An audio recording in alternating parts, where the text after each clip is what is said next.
Hello friends, आप देख रहे हैं यूट्यूब चैनल जीपी क्लासेस। कल हम कुछ क्वेश्चंस कर रहे थे चैप्टर नंबर 2 से, जिसका नाम था साइकोलॉजी ऑफ लर्निंग। ठीक है, हमने सिर्फ 5 क्वेश्चन किए थे, बट उसमें भी आपको कुछ कंफ्यूजन रह गया था। तो आज हम फिर से उन क्वेश्चंस को करेंगे और उससे आगे के क्वेश्चंस को भी सॉल्व करेंगे। ठीक है, उम्मीद है कल जो प्रॉब्लम आ रही थी आज नहीं आएगी। हमने थोड़ा सुधार किया है, और अगर आपको कुछ बेटर लगा हो, ठीक है, तो बताना कैसा एक्सपीरियंस है। तो चलिए स्टार्ट करते हैं आज का सेशन। चलिए सर।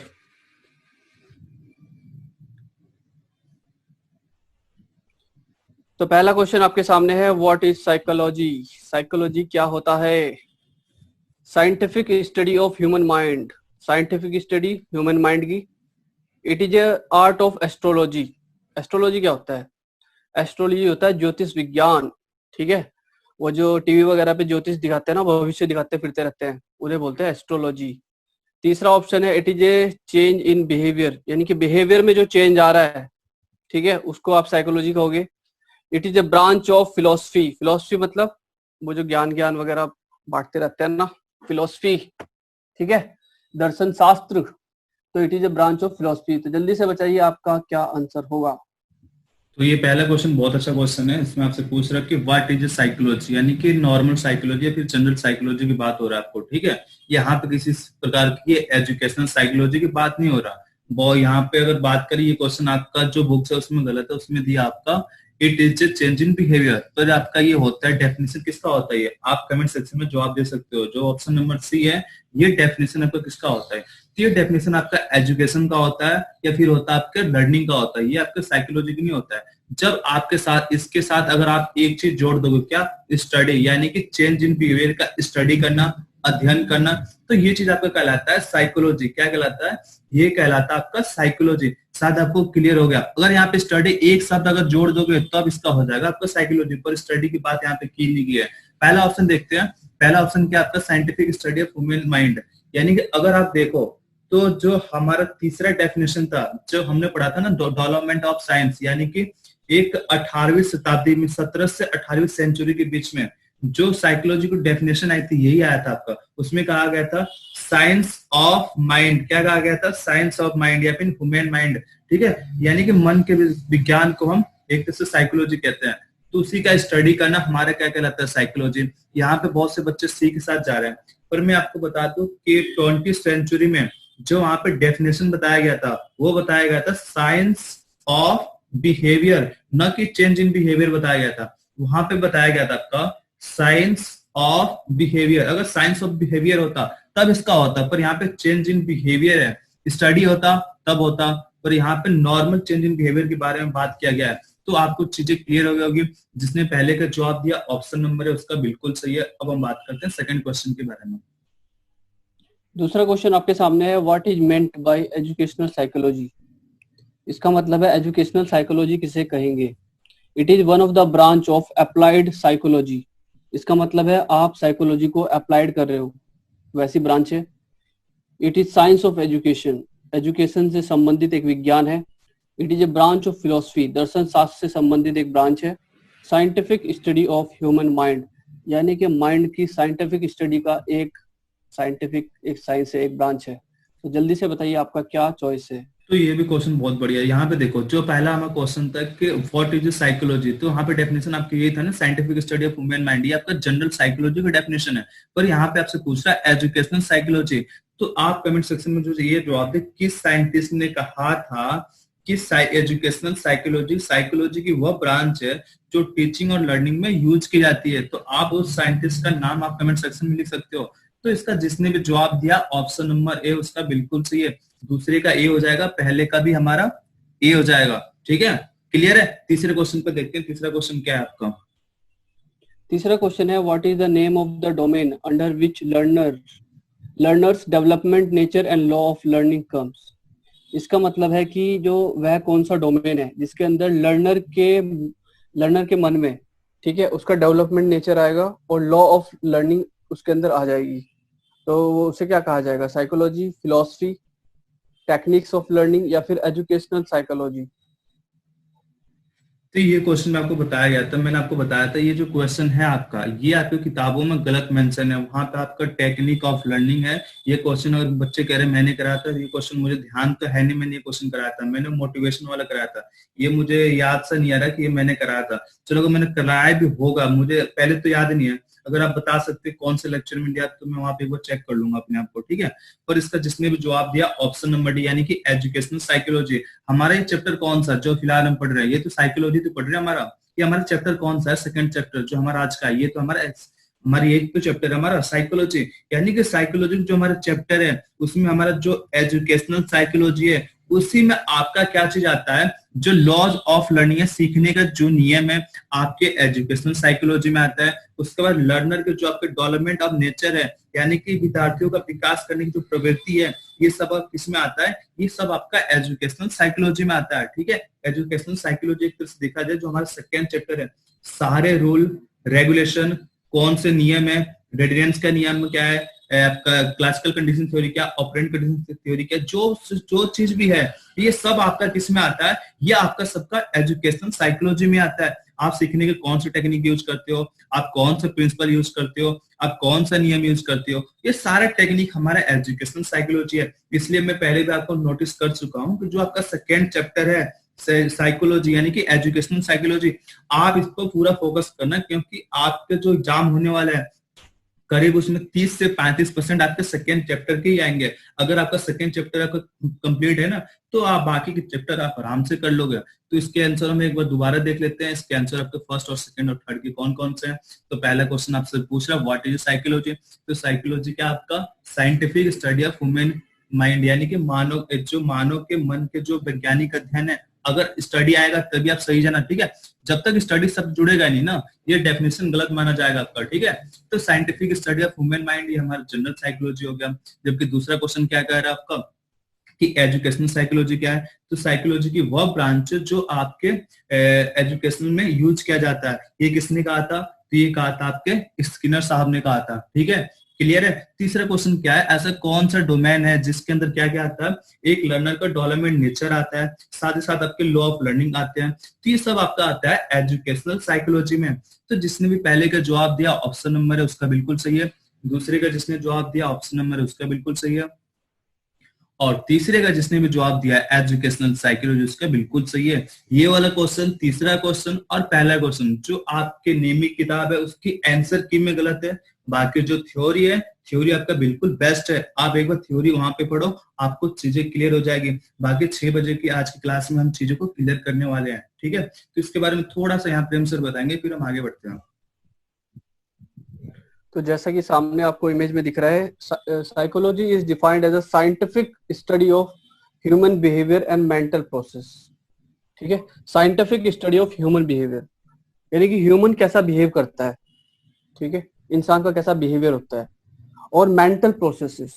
ठीक है, मेंटल प्रोसेस मतलब कैसे वो जानकारी वगैरह को प्रोसेस करता है, ठीक है, ये सारी चीजें आ जाती है। अगर हम देखें कि साइकोलॉजी जो वर्ड है ये कहाँ से आया है, तो it is a Greek word, ठीक है, ग्रीक। और किस वर्ड से मिलके बना है, साइक जिसका मतलब होता है सूल, और दूसरा वर्ड है लोगोस जिसका मतलब होता है साइंस। ठीक है, इसको यानी कि हम ऐसे समझ सकते हैं, the psychology is the branch of scientific study of human mind. ठीक है, इंसान का जो, मनुष्य का जो दिमाग है वो कैसे काम करता है, ठीक है, उसको स्टडी करते हैं।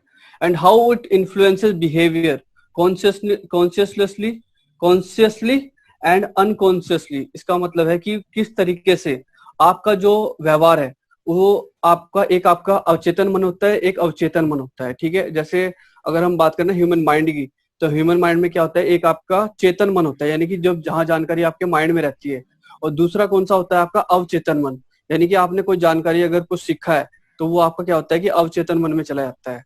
ठीक है, तो कुल मिला के ये जो माइंड है कि क्या, कैसे माइंड का, इंसान का व्यवहार कैसा होगा, ये इस चीज से रिलेटेड है।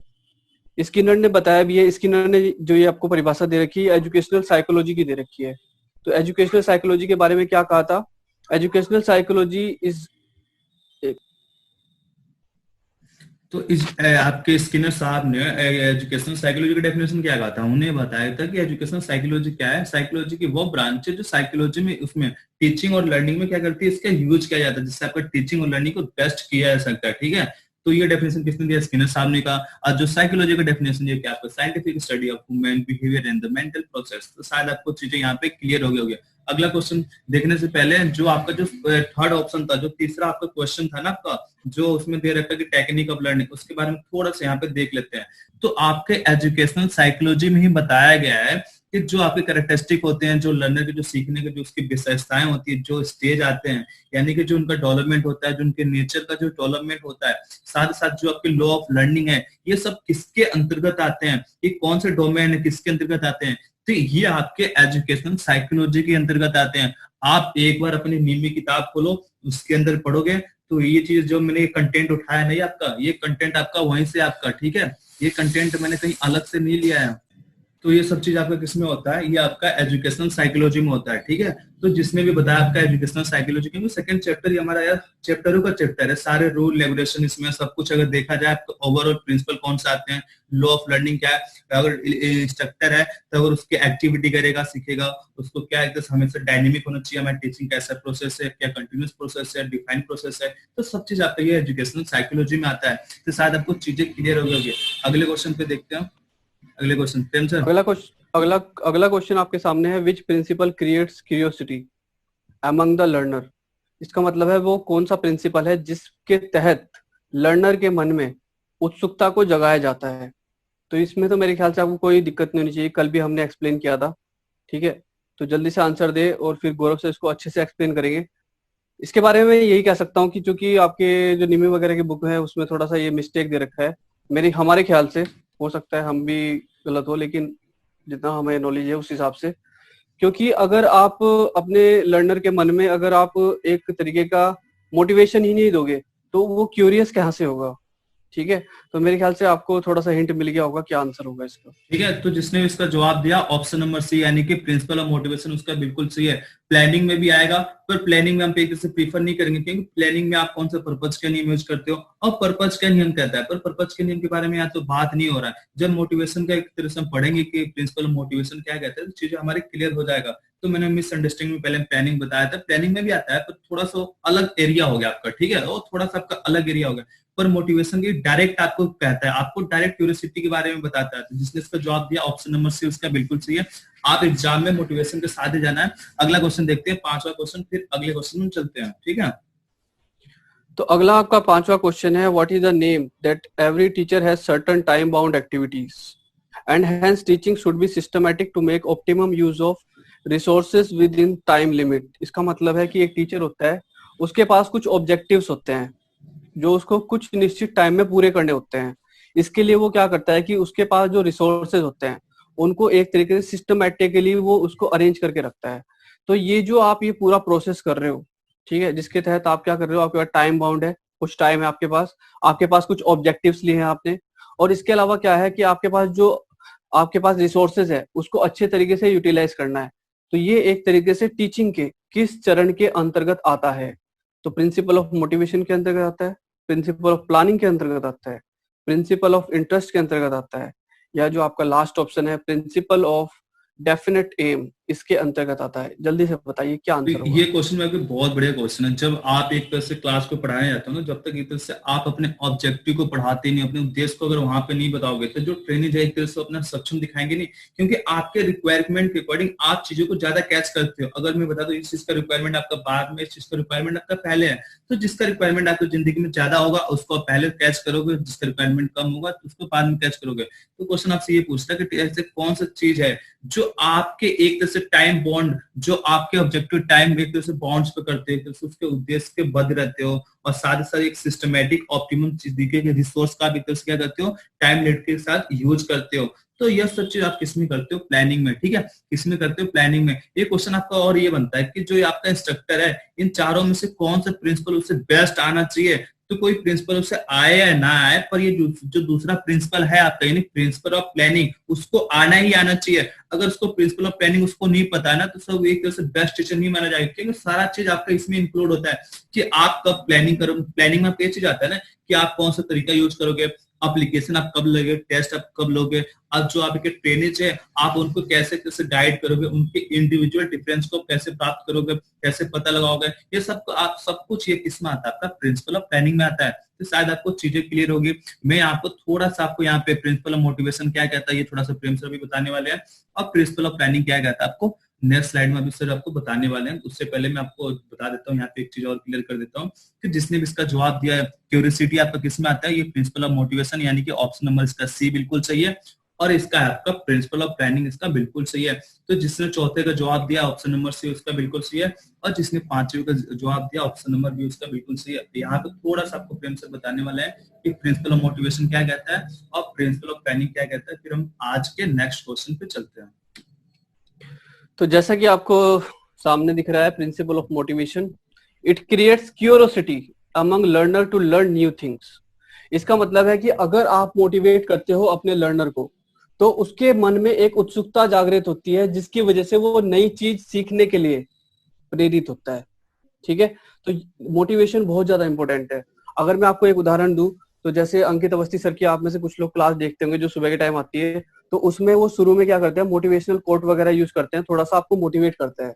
इसी तरह से बहुत सारे चैनल ऐसे हैं, जब आप उनकी कुछ वीडियो वगैरह देखते हो, वो शुरू में क्या करते हैं, मोटिवेशनल कोट वगैरह यूज करते हैं।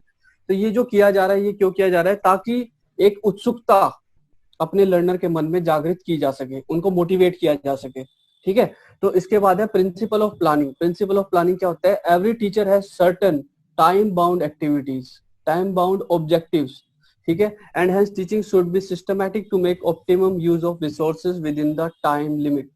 इसका मतलब है कि प्लानिंग के अंतर्गत क्या आ जाएगा, आपके पास जो टीचर है, टीचर को कुछ ऑब्जेक्टिव्स रखने पड़ते हैं।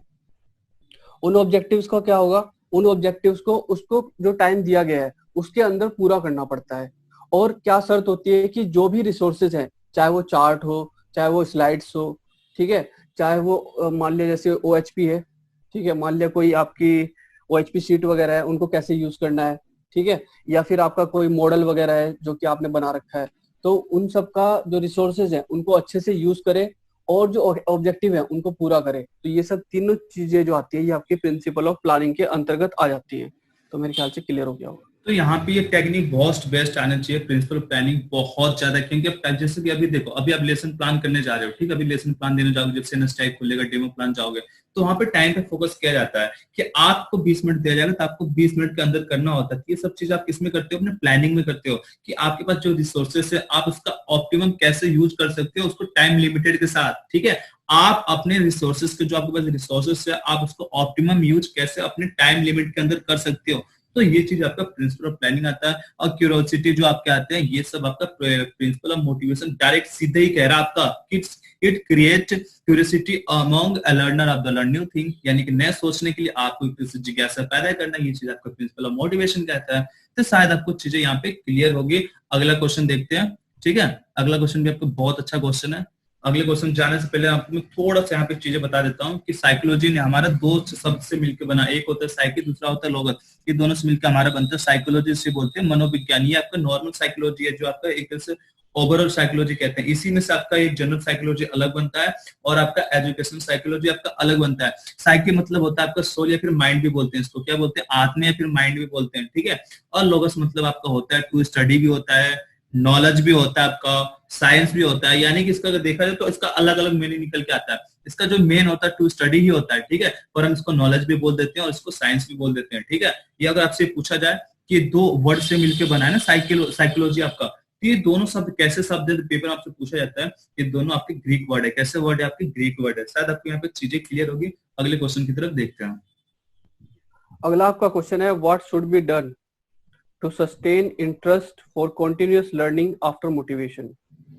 इसका मतलब है कि जब आप मोटिवेट कर देते हो अपने लर्नर को, उसके बाद एक इंपॉर्टेंट प्रोसेस जिसके तहत आपको sustain interest for continuous learning, इसका मतलब है जो आपका लर्नर है उसके इंटरेस्ट को सस्टेन करके मतलब बनाए रखना होता है। तो ये किस प्रोसेस के अंतर्गत होता है। तो चार ऑप्शन है आपके सामने, बी इम्पार्शियल इन जजमेंट, इसका मतलब है कि आपको किसी खास स्टूडेंट को आपको वरीयता नहीं देनी है, उसके प्रति मतलब कि एक तरीके से फेवर नहीं करना है। दूसरा है आपका रिपीटेशन, यानी कि आपको दोहराना है बार बार, ठीक है, रिपीटेशन। रिवीजन, पूरा रिवाइज करा दिया आपने। और कॉन्टिन्यूस इवेल्युएशन, इसका मतलब है कि आप लगातार जांच करते रहे कि उन्होंने, जो आपके लर्नर है, उन्होंने कितना सीखा। तो जल्दी से बताइए आपका क्या चॉइस है। तो आप इसका कमेंट सेक्शन में जवाब दे सकते हो। मैं देख रहा हूँ यहाँ पे बहुत से बच्चों के ऑप्शन ए आ रहे, बी आ रहे, सी आ रहे, डी आ रहे, यानी ज्यादातर बच्चों के ऑप्शन नंबर ए आ रहे, यानी कि जिसका भी यहाँ पे जवाब है ऑप्शन नंबर है उसका बिल्कुल सी है, रिपीटेशन, रिविजन। हाँ, क्वेश्चन आपका एक यहाँ पे और बनता है कि आप चाहते हो कि आपकी जो लर्निंग है बिल्कुल इफेक्टिव हो, इसके लिए आप क्या करते हो। तो आप यहाँ पे एक तरह से कंटिन्यूस रिवोल्यूशन करते हैं, आप अपने लेवल की जांच करते हो। क्वेश्चन आपका यहाँ से यही बनता है कि आप एक अगर इफेक्टिव लर्निंग चाहते हो तो आप क्या करोगे, तो आप वहां पे कंटिन्यूअस इवोल्यूशन करते हो। साथ साथ क्वेश्चन आपका ये बनता है कि आप अपने रिटेंशन पावर बढ़ाने के लिए क्या करते हो। रिटेंशन यानी कि लंबे टाइम तक याद रखने के लिए, तो लंबे टाइम तक याद रखने के लिए आप उसका रिवीजन करते हो या फिर रिपीटेशन भी करते हो। और यहाँ पे क्वेश्चन क्या कर रहा है कि पढ़ने के बाद निरंतर सीखने के लिए रुचि बनाए रखने के लिए आपको क्या करना चाहिए। तो आप कोई भी जजमेंट कर रहे हो ना, तो आप अपने जजमेंट पे बिल्कुल क्लियर रहो। आपको ये नहीं कि बीच में चीजें, आपको ये नहीं करना कि चीजें बीच में चेंज कर देना, ठीक है। आपने एक बार जजमेंट कर लिया तो ये पार्टिकल बिल्कुल सही होना चाहिए, ठीक है। आप अपने निर्णय में बिल्कुल सिंसियर रहने चाहिए। तो जिसने भी इसका जवाब दिया ऑप्शन नंबर उसका बिल्कुल सही है। अब हम बात करते हैं सातवें क्वेश्चन पे। सातवां क्वेश्चन क्या क्या रखता हूँ। सातवां क्वेश्चन है, what do call the power of a person to achieve destination successfully. इसका मतलब है आपके पास एक लर्नर है और वो पूरी के पूरे मन से, ठीक है, उसकी में उसमें ऐसी पावर है, ठीक है, कि वो अपना जो लक्ष्य है उसको हासिल कर लेता है। तो वो कैसे हासिल करता है, वो लर्निंग के थ्रू करता है, और उसकी स्ट्रॉन्ग फीलिंग्स होती है उनके थ्रू करता है, इंटेलिजेंस के थ्रू करता है, उसकी जो एक तरीके से इंटेलिजेंस है, और या फिर एप्टीट्यूड के थ्रू करता है। तो जल्दी से बताइए आपका क्या आंसर होगा। तो एक क्वेश्चन में आपको ये बताइए, सातवां क्वेश्चन जो है ना आपका, ये भी आपकी किताब में बिल्कुल गलत है, ठीक है। ये सातवां क्वेश्चन आपको बिल्कुल गलत है। उसमें क्या दिया हुआ, आपका लर्निंग दिया हुआ, पर इसका जो जितने भी कंटेंट में देख रहा हूँ जवाब दे रहा है ऑप्शन नंबर एक के साथ जा रहा है कि आपने वही चीज पढ़ा और एक तरह से आइडिया भी लगाते हो ना कि वो कौन सी पावर है यार, वो कौन सी शक्ति है जो व्यक्ति को एक तरह से सफल अचीवमेंट और डेस्टिनेशन बनाती है, आपका डेस्टिनेशन और आपके अचीव बनाती है। तो आप एक तरह से लर्निंग के साथ जाते हैं, क्योंकि लर्निंग चीजें होता है। पर जब तक आप इनके चारों के बारे में पता नहीं करोगे कि लर्निंग हमारे जो नीमी किताब है उसमें क्या मेंशन है, लर्निंग की डेफिनेशन, उसमें फीलिंग की डेफिनेशन क्या है, इंटेलिजेंस की डेफिनेशन क्या है, और आपके एप्टीट्यूड की डेफिनेशन क्या है, जब तक आप किताबों को ठीक से खोल के पढ़ोगे नहीं तो आप गलतियां करोगे, ठीक है। तो मैं आपको अभी बता देता हूँ, आप अगर जैसे क्लास खत्म होगा आप नीमी के क्या कर सकते हो, आप किताब खोलो और किताब खोलने के बाद आप उसमें जाके देखो कि फीलिंग की डेफिनेशन उस किताब में क्या मेंशन है। आपके ऑब्जेक्टिव क्वेश्चन तो गलत हो सकते हैं, आंसर की आपका ऊपर नीचे हो सकता है, पर आपकी थ्योरी जो लिखी है क्या वो गलत हो जाएगी, ठीक है।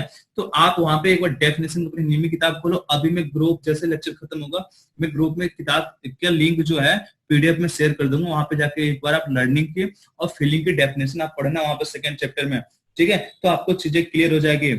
आप पेज नंबर 21 खोलना 2.2 में, और वहां पे किस पेज नंबर पे देखना आपको चीजें डेफिनेशन हो जाएगी। तो जिसने भी इसका जवाब दिया ऑप्शन नंबर बी यानी कि फीलिंग, इसका जवाब बिल्कुल फीलिंग सही होगा, ठीक है। तो मैं एक बार आपको दोबारा बता देता हूँ, छठे क्वेश्चन का जिसने भी जवाब दिया है ऑप्शन नंबर ए बिल्कुल सही है, यानी कि आप इन पार्टिकल इस जजमेंट में बिल्कुल सही है। दूसरा ये है कि कौन सा चीज है, कौन सी पावर जो आपके पर्सनली अचीव्ड और आपके डिजिटनेस क्या कहते हैं डेजिग्नेशन को सक्सेसफुल बनाता है, यानी कि आपको एक तरह से शक्ति प्रोवाइड कराता है जिससे आप चीजों में बिल्कुल सफल हो जाते हो। तो ये चीज हमारा फीलिंग होता है कि आपकी फीलिंग पे डिपेंड करता है कि आप आगे बढ़ पाओगे नहीं बढ़ पाओगे। बहुत से बच्चों को लग रहा है कि चलो ये जवाब है बिल्कुल गलत, ये चीज का लर्निंग होना चाहिए। तो मैं आपको जो नीमी किताब है उसका मैं एक चीज लिखा हुआ दिखाता हूँ और आपको यकीन नहीं होगा तो आप पेज नंबर 21 खोलो और वहां पे फीलिंग की डेफिनेशन पढ़ो, आपको चीजें क्लियर हो जाएगी। प्रेम सर, तो जैसा कि आपको सामने दिख रहा है, फीलिंग इज अ पावर, ठीक है, which leads a person to its successful destination, ठीक है। डेस्टिनेशन का मतलब क्या होता है, डेस्टिनेशन का मतलब होता है लक्ष्य। जैसे कि हर एक व्यक्ति का अपना कुछ जीवन में लक्ष्य होता है, ठीक है। जैसे गौरव सर का लक्ष्य था कि हाँ मैं एक लोको पायलट बनूं, तो वो बन गए लोको पायलट, ठीक है। तो उनका लक्ष्य था तो उन्होंने अचीव कर लिया। तो ये कैसे अचीव किया, ये उन्होंने अचीव किया कि जब उनके अंदर फीलिंग थी, उनकी जो उनका जो टारगेट था उनका जो लक्ष्य था उसके प्रति जबरदस्त फीलिंग थी। एक मैं आपको उदाहरण बताऊं तो एक बहुत फेमस बुक है जिसका नाम है द सीक्रेट, और बुक के जो राइटर है वो है रोंडा लिंड।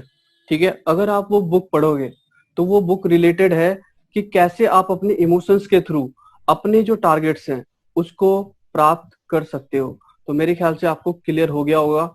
अगर आपको लगता है इसका कुछ और आंसर है तो आप हमारी जूम मीटिंग में आप आके बता सकते हो हमें, शायद हम कुछ और इम्प्रूवमेंट कर सके। ठीक है, तो इसका जिसने भी जवाब दिया ऑप्शन नंबर कौन सा फीलिंग वाला जिसने जवाब दिया बिल्कुल सही आपको की नहीं है। तो ये भी जो आपका ये जो डाटा कलेक्ट किया है ना मैंने आपकी निम्मी की किताब से ही है। ठीक है, तो इसका बिल्कुल जवाब है आपका क्या, फीलिंग, यानी feeling is the power which lead the person is the successful. ठीक है, तो ये चीज सब आपका किसमें आता है, ये आपका आता है फीलिंग में। किसमें आता है आपका, फीलिंग में। तो फीलिंग ही क्या है, आपको अच्छा बना सकता है, आपको एक तरह से आपकी नेगेटिव बिहेवियर, आपके नेगेटिव बिहेवियर, आपके जो भी चीज है आपके जो फीलिंग से रिलेटेड है, तो आपके ऊपर ही डिपेंड करता है कि आपकी सोच क्या है, आपकी क्षमता क्या है। तो उसके वजह से आपको एक तरह से जो पावर है उसी को बिल्डअप कर पाएगा, आपके क्रोध को कंट्रोल करेगा। सब चीज आपका फीलिंग पे डिपेंड करता है। ठीक है, अगला क्वेश्चन देखते हैं। अगला क्वेश्चन आपके बहुत अच्छा क्वेश्चन है, क्वेश्चन नंबर 9।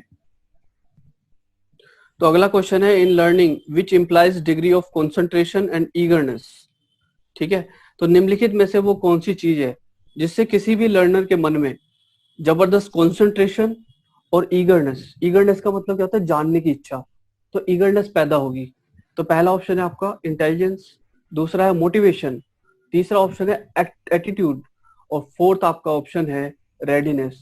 तो जल्दी से बताइए कि वो कौन से आपके फैक्टर्स होते हैं जिनकी वजह से एक लर्नर के मन में कंसंट्रेशन और ईगरनेस पैदा होती है, बढ़िया एकदम तगड़े वाली। तो ये आपका भी बहुत अच्छा क्वेश्चन, आपका ईगरनेस और कंसंट्रेशन के बारे में बात की है कि कौन सी डिग्री है, कौन सा चीज है, कौन सा है जिसके आपके लर्नर के अंदर कंसंट्रेशन और ईगरनेस आपके एक तरह से उसके अंदर क्रिएट होता है, चाहे इसे पैदा करता है। तो क्या चीज होगा, क्या इंटेलिजेंसी होगा, क्या मोटिवेशन होगा, एटीट्यूड होगा, या फिर रेडिनेंस होगा। चीजें आपको चीजें क्लियर करना है कि चीज क्या होता है। ठीक है, आप इसका जवाब दे सकते हो। बहुत अच्छा क्वेश्चन है आपका, बहुत अच्छा क्वेश्चन आपका। ठीक है, तो ऐसा कौन सा जो कंसंट्रेशन और आपके ईगरनेस के लिए आपको एक तरह से उसका डिग्री होता है, उसका अर्थ होता है। तो जिसने भी इसका जवाब दिया है, क्या मोटिवेशन तो आपका नहीं होगा भाई। मोटिवेशन क्या होगा, अभी पीछे बताया था हमने, मोटिवेशन क्या चीज था, वो आपका क्यूरियोसिटी था ना आपका, वहां पे आप एक तरह से मोटिवेशन के साथ जाओगे। ठीक है, और एक तरह से जो आपका इमोशनल जुड़ा हुआ था उसके साथ एटीट्यूड के साथ जाओगे। और रेडीनेस आपका कहता है कि आप एक तरह से जो हमारा वही चीज होता है जो पिछले क्वेश्चन थोड़ा सा डाउटफुल होता था, यानी जो हमारा रेडीनेस कहता है कि आप तैयार हो, अपना कंसंट्रेशन लगा रहे हो, नहीं लगा रहे हो। तो जिसने भी इसका जवाब दिया है ऑप्शन नंबर कौन सा, सी या डी। तो जिसने भी इसका जवाब दिया ऑप्शन नंबर सी या डी, जल्दी कमेंट सेक्शन में जवाब दे सकते हो। तो जिसने भी इसका जवाब दिया ऑप्शन नंबर डी यानी कि रेडीनेस उसका बिल्कुल सही है। ठीक है, तो ये चीज क्या होता है, डिग्री ऑफ कंसंट्रेशन एकेडनेस, ये होता है आपका रेडीनेस का नियम कहता है हमारा। ठीक है, आपको चीजें क्लियर होगी। अगला क्वेश्चन देखते हैं, क्वेश्चन नंबर 10। तो अगले जो ये क्वेश्चंस आ रहे हैं ये आपका 2.3 चैप्टर से है, लॉ ऑफ लर्निंग, आप कैसे सीखते हो, उसमें कौन कौन से लॉज काम करते हैं, एंड थ्योरी ऑफ लर्निंग, यानी कि लर्निंग की कौन कौन सी थ्योरी होती है। तो 10वां क्वेश्चन आपके सामने है, what is the percentage of general learning through hearing and years. आप सुनते कैसे हो, अपने कानों से सुनते हो। ठीक है, आप अपने कानों के द्वारा कितने परसेंट तक सीखते हो, लर्न करते हो। परसेंटेज आपके सामने है, 4 परसेंटेज दी गई है, और मुझे उम्मीद है कि आप सभी सही आंसर बताएंगे। तो ये देखो, ये आपका ब्लूम्स टैक्सन वो वाला नहीं है, डेल कॉन एक्सपीरियंस के बारे में नहीं पूछ रहा कि आप वहां पे ऐसे कितने पूछते हो। ये आपसे पूछ रहा कौन सा, ये आपके जनरल लर्निंग के बारे में पूछ रहा है। किसके बारे में पूछ रहा है, आपके जनरल नॉलेज, आपके जनरल लर्निंग। हाँ, आपके लर्निंग में यहाँ पे 2-3 टाइप के होते हैं, एक आपका नॉलेज में आएगा, एक आपका प्रैक्टिकल या वोकेशनल में आएगा, और तीसरा आपका केमिकल में आता है। किसमें आता है, तो केमिकल में आता है। तो यहाँ पे आपसे पूछा जाएगा कि नॉलेज में आपका अलग इनके परसेंटेज होता है, प्रैक्टिकल में इनके परसेंटेज अलग होता है, और बात करें केमिकल फील्ड में तो इनका परसेंटेज अलग होता है। तो यहाँ से आप ये पूछ रहे हैं कि आप एक तरह से कान से सुन के या कानों से सुनने के बाद आपको कितना परसेंट एक तरह से याद रहता है, चीजों की याद रहता है। तो आपको कितना याद है, 13%, 6%, 4% या फिर 3%। तो आप कमेंट सेक्शन में जवाब दे सकते हो। मैं आपको इसके बारे में कई बार बता चुका हूँ। तो इसका जवाब क्या होगा, तो कमेंट सेक्शन में देख रहा हूँ आपके जवाब अलग अलग आ रहे हैं। तो जिसने भी इसका जवाब दिया 13% उसका बिल्कुल सही है। ठीक है, और बाकी जो 75% था वो आप कमेंट सेक्शन में जवाब दे सकते हो। 75% जो होता है वो हमारा किस में आता है। अब हम बात करते हैं क्वेश्चन नंबर 11 के बारे में। तो आपका 11वां क्वेश्चन है which play a more important role in creating individual differences. इसका मतलब है वो कौन सा फैक्टर होता है जिसकी वजह से इंडिविजुअल्स के बीच में काफी ज्यादा डिफरेंस पैदा हो जाता है। एक स्टूडेंट बहुत होशियार है, एक स्टूडेंट बहुत वीक है, तो क्या कारण हो सकते हैं उसके? एज कारण हो सकता है, हेरेडिटी हेरेडिटी हेरेडिटी को अभी बताऊंगा मैं। एनवायरमेंट एक कारण हो सकता है, ठीक है। इकोनॉमिक कंडीशन हो सकती है, ठीक है, यानी कि आर्थिक स्थिति अलग अलग है। हेराडिटी का क्या मतलब होता है? हेराडिटी का मतलब होता है कि अगर आप एक ऐसी फैमिली से बिलोंग करते हो जिसका पहले से ही इतिहास है कि वहां से बहुत, तो उसे बोलते हैं हेराडिटी। जैसे मैरी क्यूरी की जो फैमिली थी, उनके बाद जो उनके आने वाली पुश्ते थी, उनका क्या था? हेराडिटी थी। जबरदस्त टैलेंटेड जो चाइल्ड है वो निकले, ठीक है। तो ये होते हैं 4 ऑप्शन है। जल्दी बताइए आपका क्या आंसर होगा। तो यहाँ पे देखो, आपके इंडिविजुअल डिफरेंस आपके अलग अलग होते हैं, ठीक है। उसमें हर किसी का रोल आपका अलग होता है। एज का अलग रोल होता है, हेरिडिटी का आपका अलग रोल होता है, इन्वायरमेंट का आपका अलग होता है, और इकोनॉमिकल कंडीशन का आपका अलग होता है। ये क्वेश्चन भी आपका पिछले साल 2018 के पेपर में आ चुका है, ठीक है, कि इंडिविजुअल डिफरेंस सबसे मेन इंपॉर्टेंट किसका होता है। तो जिसने भी कमेंट सेक्शन में जवाब दिया एनवायरमेंट, उसका बिल्कुल सही है। क्वेश्चन पहले भी आ चुका है। एज का होता है तो उसका अलग है। हेरिडिटी का मतलब क्या होता है कि एक तरह से क्या होता है ना, आपके जो फैमिली के जो वंशों से चला आता है ना, उनका जो नॉलेज, जैसे हमारा जो एप्टीट्यूड होता है, क्या होता है? एप्टीट्यूड होता है। तो एप्टीट्यूड भी आपका कैसा है? हेरिडिटी पोटेंशियल होता है। हर किसी का अलग अलग होता है, ठीक है, क्योंकि हर किसी का जो घर है, फैमिली मेंबर है, उनका कुछ ना कुछ तो एक तरह से क्वालिटी आपके ऊपर जाएगा ना, तो थोड़ा अलग होता है। और एक क्या नाम है आपका, इकोनॉमिक जो कंडीशन होता है, इसका भी होता है, पर अलग रोल है। तो सबसे जो मेन फैक्टर आपका, सबसे मेन फैक्टर जो बोला जाता है, वो होता है आपका इन्वायरमेंट। कि इन्वायरमेंट आप कौन से माहौल में रहते हो, क्या चीज है, क्योंकि पूरे दिन आप उसी माहौल में रह रहे हो ना। अगर क्लास का माहौल ही खराब है आपका, तो आप कैसे बेटर कैसे सीख पाओगे? आप नहीं सीख पाओगे। आप फैमिली में पूरे टाइम रहते हो, आपके फैमिली में कंडीशन ही सही नहीं है, आस पड़ोस जिस मोहल्ले में रहते हो वहां पर सही नहीं है, तो कहीं ना कहीं आपका एजुकेशन बेटर तरीके से नहीं हो पाती है। तो इसका जिसने भी जवाब दिया ऑप्शन नंबर सी, उसका बिल्कुल सही है। एक बार मैं दोबारा आपको बता देता हूँ कि जो आप एक तरह से हेयरिंग के थ्रू जो सुनते हो, उसके परसेंटेज कितना होता है जनरल लर्निंग में, यानी कि नॉलेज के बारे में बात कर रहा, तो ये होता है आपका 13%। जबकि एक जो मेन फैक्टर आपके क्रिएटिंग द इंडिविजुअल डिफरेंस में, इंडिविजुअल डिफरेंस में जो सबसे मेन इंपॉर्टेंट होता है, वो होता है आपका इन्वायरमेंट, यानी कि एक तरह से क्या होता है? वातावरण होता है, ठीक है। तो बहुत प्यारे क्वेश्चन ये, मैं आपको दोबारा एक बार ये बता देता हूँ। 3% आपका किसमें होता है, 4% किसमें होता है, 6% किसमें होता है। आप कमेंट सेक्शन में जवाब दे सकते हो कि आप जब नॉलेज में करते हो तो 6% जो है, ये चीज आपका किस में आता है? आपका 6% क्या ये आपका सीइंग में आता है, या फिर स्किन में आता है, स्मेलिंग में आता है, या फिर आपका टेस्टिंग में आता है? तो आप कमेंट सेक्शन में जवाब दे सकते हो 6% आपका किसमें आता है, ठीक है। तो यहाँ पे आपको चीजें क्लियर हो जाएगी। यहाँ पे आपके क्या है, यहाँ पे देखो आप, यहाँ पे एक तरह से जो हमारी किताबों में 2 है, पर एक रियल बताऊं तो आपका 3 चीज होता है। एक होता है हमारा जनरल लर्निंग, ठीक है, एक हो गया हमारा जनरल लर्निंग, जिसमें हमारा क्या क्या आता है, इसमें आता है हमारा नॉलेज, ये हमारा है जनरल लर्निंग। अगर दूसरा हमारा होता है स्किल लर्निंग। स्किल लर्निंग में क्या होता है आपका? वेकेशनल हो गया। फिर इसका दूसरा नाम क्या आपका? प्रैक्टिकल है। क्या है? प्रैक्टिकल है। जनरल लर्निंग में आपका आ गया नॉलेज, और आपके स्किल लर्निंग में क्या आता है आपका? वोकेशनल आता है, फिर आपका प्रैक्टिकल आता है। तो जो आपके सेंसेस है, इनके परसेंटेज आपके प्रैक्टिकल में अलग होते हैं, और जनरल लर्निंग जिसे बोलते हैं हम नॉलेज, इनमें परसेंटेज आपका अलग होता है। तो आप अपने आंखों के द्वारा कितना परसेंट सीखते हो? सबसे मैक्सिमम होता है, कितना होता है? 75% होता है। आप कानों के द्वारा सुन के, हेयरिंग के द्वारा कितने परसेंट सीखते हो? तो ये होता है आपका 13%, ठीक है। आप टच के द्वारा, अपने हैंड के द्वारा कितना परसेंट सीखते हो? तो ये होता है आपका 6%। स्मेल के द्वारा यानी नोज के द्वारा कितने परसेंट सीखते हो? ये होता है आपका 3%। अपने टोंग यानी कि अपने जीभ के द्वारा, टेस्ट के द्वारा कितना सीखते हो? 3%। अभी आप सोच रहे हो जो आपका टेलकॉन एक्सपीरियंस है वो आपका अलग है, ये आपका जनरल लर्निंग है, ये आपका जो सेकंड चैप्टर उसके अकॉर्डिंग है आपका, ठीक है। आप सोच रहे हो यार उसमें तो हैंड द्वारा हमारा मैक्सिमम दिया हुआ था, तो बिल्कुल सही दिया था। वो चीजें आपके अलग है, ये चीजें आपकी अलग है, ये आपके नॉलेज में आ गया। अब हम बात करते हैं स्किल में।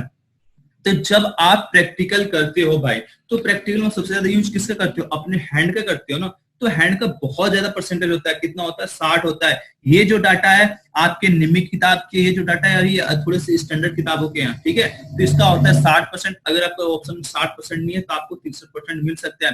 अब बाकी इसके बाद आपके आइज का होता है 20% होता है, आपके कान के द्वारा आपका 10% होता है, आपके नोज के द्वारा 5%, और आपके टोंग के जैसे आपके 5% होता है। पर कभी कभी आपसे क्या होता है, आपसे ये पूछ लेता है कि सबसे कम परसेंटेज स्किल लर्निंग या प्रैक्टिकल में किसका होता है।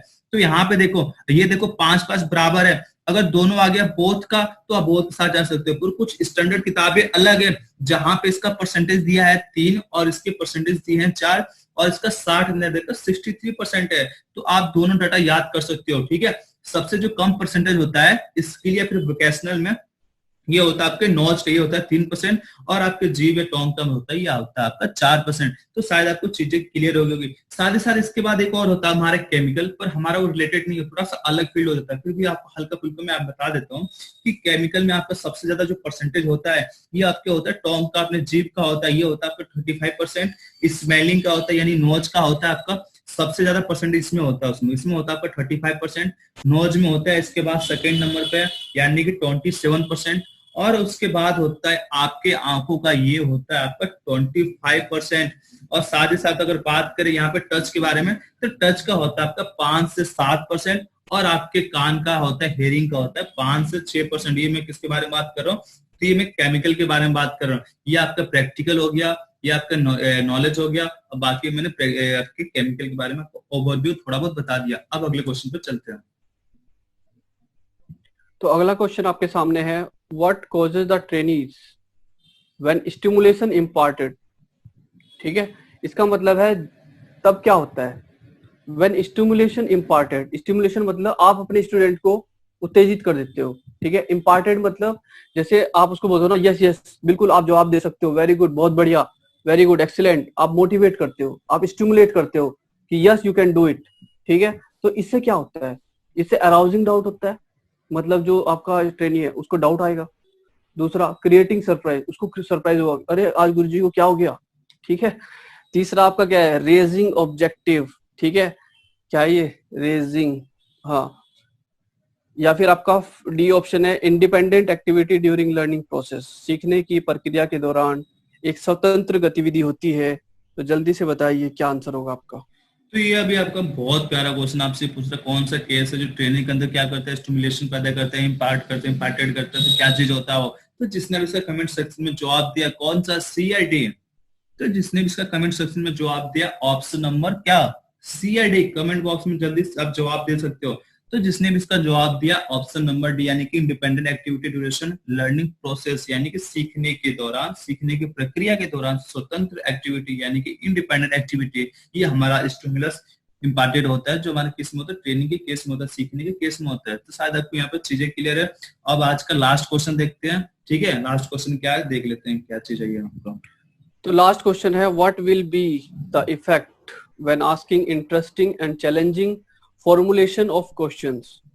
इसका मतलब है कि जो आप क्वेश्चंस पूछ रहे हो जो कि कैसे हैं, इंटरेस्टिंग है और साथ ही साथ चैलेंजिंग भी है, उससे क्या होता है, ठीक है। तो पहला आपका ऑप्शन है प्रोड्यूसिंग सर्टेनिटी, इससे मतलब एक प्रकार का निश्चितता उत्पन्न होती है। दूसरा आपका ऑप्शन है प्रोड्यूसिंग अनसर्टेनिटी, इससे एक प्रकार का सस्पेंस पैदा होता है, ठीक है, यानी कि प्रोड्यूसिंग अनसर्टेनिटी, आपको पता नहीं होता क्या आंसर है। तीसरा है आपका क्लियरिंग द अराउजिंग डाउट, यानी कि जो भी आपकी क्वेश्चंस हैं, जो भी आपके डाउट्स हैं उसको वो क्लियर हो जाते हैं। या फिर लास्ट आपका है extending the period of independent activity, इसका मतलब है स्वतंत्र गतिविधि की जो सीमा है वो बढ़ जाती है। तो जल्दी से बताइए आपका क्या चॉइस होगा। तो यहाँ पे आपको बहुत अच्छा क्वेश्चन आपसे ये पूछ रहा है, यहाँ पे देखो आस्किंग क्या आपका इंटरेस्टिंग पैदा हो, साथ ही चैलेंजिंग फॉर्मेशन। आपसे बताया गया था आपको, जब आपके सामने चैलेंजिंग आते हैं ना, तो चैलेंजिंग हो गया, इंटरेस्टिंग है, तो इस टाइप के लिए क्या प्रभाव डालते हैं आपके। तो जिसने भी कमेंट सेक्शन में जवाब क्या दिया, ऑप्शन नंबर डी यानी कि प्रोड्यूसिंग अनसर्टेनिटी। तो आपको जाती है आप एक तरह से सोच नहीं पाते इसका जवाब क्या होगा। जब आपके पास चैलेंजिंग क्वेश्चन आते हैं ना आपके, तो आप एक तरह से सोच नहीं पाते इसका क्या होगा, क्या चीज नहीं होगा। तो ये जिसने भी इसका जवाब दिया है ऑप्शन नंबर बी या सी, तो जिसने भी जवाब दिया ऑप्शन नंबर बी उसका बिल्कुल सही है, यानी कि प्रोड्यूसिंग अनसर्टेनिटी जो होता है आपका, ये चीज किसमें आता है आपका, ये आता है आपका और इसमें किसमें, जब आपके सामने क्वेश्चन आते हैं इंटरेस्टिंग करने वाले, चैलेंजिंग वाले, तो आपके एक तरह से अनिश्चितता उत्पन्न करते हैं आपके अंदर कि आप क्या जवाब दोगे, क्योंकि चैलेंजिंग है भाई, आप इतना आसानी से जवाब थोड़ी दे पाओगे वहां पे। कुछ तो अलग पूछ रहा हूँ, इंटरेस्टिंग तो बना ही रहा, साथ साथ कुछ चैलेंजिंग भी तो कर रहा हूं आपको, तो शायद आपको चीजें क्लियर होगी कि दोनों ऑप्शन में आपको बताता हूँ, फिर आपको सारे क्वेश्चन सुनाएंगे, फिर आपसे हम जूम की क्लास में शाम को 6 बजे मिलने वाले हैं, ठीक है। तो जितने भी आपके डाउट है सेशन है, आप उसका एक तरह से बना सकते हो, साथ साथ आपको सर एक पोइट्री या पोएम वगैरह सुना सकते हैं। तो इसका जिसने जवाब दिया था, आपका स्टिमुलस आपका इंपॉर्टेंट होता है, ये आपका किसमें होता है, आपका एक तरह से जो आप इंडिपेंडेंट एक्टिविटी ड्यूरेशन आप लर्निंग प्रोसेस में करते हो, ये आपका इसके अंतर्गत आ जाता है, ठीक है। और साथ ही साथ क्या होता है, जो आपका जो लास्ट क्वेश्चन था आपका इंटरेस्टिंग और चैलेंजिंग टाइप का फॉर्मेशन होता है, इस टाइप के जो क्वेश्चन होते हैं आपके अंदर अनिश्चितता को एक तरह से प्रोड्यूस करते हैं, क्या करते हैं, प्रोड्यूस करते हैं। तो शायद आपको चीजें क्लियर होगी। जिसको भी जहां पे जो भी डाउट लग रहा है, आज की क्लास में 6 बजे आप मिलो, वहां पे आपको सारे डाउट आपको क्लियर किए जाएंगे। तो आज के साथ ही आज क्लास इतना ही रखते हैं, ठीक है। प्रेम सर आपको पोएट्री सुनाएंगे, और फिर आपको मैं 6 बजे बता देंगे कि शाम को रात को 8 बजे क्लास होगी या नहीं होगी, ठीक है। तो उम्मीद है आपको सेशन बढ़िया लगा होगा। बट मैं कल जब पढ़ा रहा था तो मुझे ऐसा लगा कि कुछ लोग ऐसे हैं जो वीडियो देखते भी नहीं है, उससे पहले डिसलाइक बटन दबा देते हैं। तो मैं कमाल का कमिटमेंट है उनका, ठीक है। ऐसे ही लोगों के लिए एक छोटी सी कुछ बात कहना चाहूंगा कि साथ रहो तो सबसे बेहतर, साथ रहो तो सबसे बेहतर, मौन रहो आभारी है, सत्ता की कविता से केवल इतनी रिश्तेदारी है, सत्ता की कविता से केवल इतनी रिश्तेदारी है, सारी दुविधा प्रतिशत पर है, सारी दुविधा प्रतिशत पर है, कितना सच बोला जाए, गूंगे सिखा रहे हैं हमको, गूंगे सिखा रहे हैं हमको, मुंह कितना खोला जाए, मुंह कितना खोला जाए, हक के लिए लड़ो मर जाओ, हक के लिए लड़ो मर जाओ, जग को बतलाने वाले, आत्ममुग्ध बोने स्वराज का परचम लहराने वाले, आत्ममुग्ध बोने स्वराज का परचम लहराने वाले, हमको बच्चा समझ रहे हैं खुद को बहलाने वाले, हमको बच्चा समझ रहे हैं खुद को बहलाने वाले, साल ओढ़कर घी पीते हैं त्यागी कहलाने वाले, इतने हल्के हैं कहते हैं हमें नहीं तोला जाए, इतने हल्के हैं कहते हैं हमें नहीं तोला जाए, गूंगे सिखा रहे हैं हमको, मुंह कितना खोला जाए, मुंह कितना खोला जाए। Thank you.